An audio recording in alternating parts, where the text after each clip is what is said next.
In front of me is OnePlus Nord, and let me show you how to change date and time on the following device. So at the very beginning you have to open list of all apps, now reach settings, and here go to system. Click on date and time then, and as you can see you can either use network provided time, so it will be set up automatically, or you can turn off this rule, and now you can set the date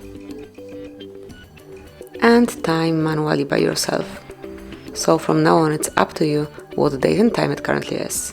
You can also switch off automatic time zone, just mark it here, and now you can pick the one from the following list. At first just choose the region. As you can see you've got plenty of possibilities, and time zone if available if there is more than one. And finally you can also change the format of your clock, so you can use either 12-hour format clock or 24-hour format clock. And basically that would be all. Obviously whenever you would like to go back to automatic setup, just mark those switchers.